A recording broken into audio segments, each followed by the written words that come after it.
Shalom Bapak Ibu Saudara yang dikasihi Tuhan. Mazmur berkata, kemalangan orang benar banyak, tetapi Tuhan melepaskan dia dari semuanya itu. Demikian Amsal berkata, jika engkau tawar hati pada masa kesesakan, kecillah kekuatanmu. Nah, kita belajar hari ini respon yang benar ketika kita mengalami kesesakan. Yang pertama, bersabar. Dalam 2 Korintus 6 ayat 4 dikatakan, sebaliknya dalam segala hal kami menunjukkan bahwa kami adalah pelayan Allah, yaitu dalam menahan dengan penuh kesabaran dalam penderitaan, kesesakan, dan kesukaran. Habakuk 2 ayat 3. Catatlah itu, sebab sekarang belum waktunya, tetapi saat itu segera tiba, dan apa yang kunyatakan kepadamu pasti akan terjadi. Meskipun tampaknya masih lama, tetapi tunggu saja, saat itu pasti akan datang dan tak akan ditunda. Nah, orang yang sabar, tanda dia berbuah Roh Kudus karena dipimpin oleh Roh itu sendiri. Galatia 5 ayat 22 berkata, tetapi buah Roh ialah kasih, sukacita, damai sejahtera, kesabaran, kemurahan, kebaikan, kesetiaan. Nah, sabar seperti Abraham menanti janji Tuhan dalam hidupnya. Ibrani 6 ayat 15 berkata, Abraham menanti dengan sabar dan dengan demikian ia memperoleh apa yang dijanjikan kepadanya. Nah, yang kedua, beriman, percaya penuh pada pertolongan Tuhan Yesus Kristus. Matius 21:22 berkata, dan apa saja yang kamu minta dalam doa dengan penuh kepercayaan, kamu akan menerimanya. Dalam 2 Korintus 13 ayat 5, ujilah dirimu sendiri, apakah kamu tetap tegak di dalam iman. Selidikilah dirimu, apakah kamu tidak yakin akan dirimu bahwa Kristus Yesus ada di dalam diri kamu. Sebab jika tidak demikian, kamu tidak tahan uji.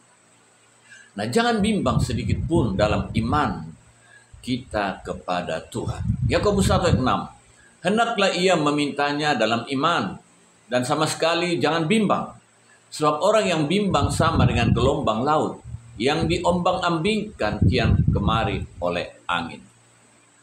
Percaya bahwa Tuhan akan menghadapi kesesakan kita dan kita hanya diam tenang. Keluaran 14 ayat 14 berkata, Tuhan akan berperang untuk kamu dan kamu diam saja. Yang ketiga, tetap bersyukur. Nah, 1 Tesalonika 5 ayat 18 berkata, mengucap syukurlah dalam segala hal, sebab itulah yang dikehendaki Allah di dalam Kristus Yesus bagi kamu.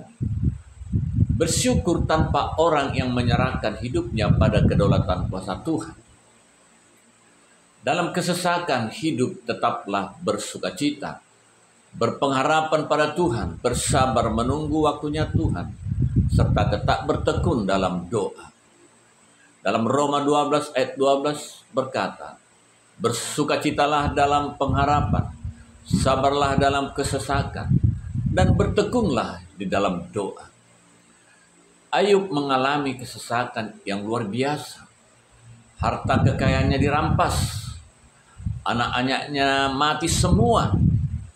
Dia kena penyakit yang parah. Istrinya mengutuki dia dan Tuhan. Tetapi respon Ayub atas semua yang dialami, di dalam Ayub 2 ayat 10 dikatakan, tetapi jawab Ayub kepadanya, engkau berbicara seperti perempuan gila. Apakah kita mau menerima yang baik dari Allah tetapi tidak mau menerima yang buruk? Dalam kesemuanya itu Ayub tidak berbuat dosa dengan bibirnya.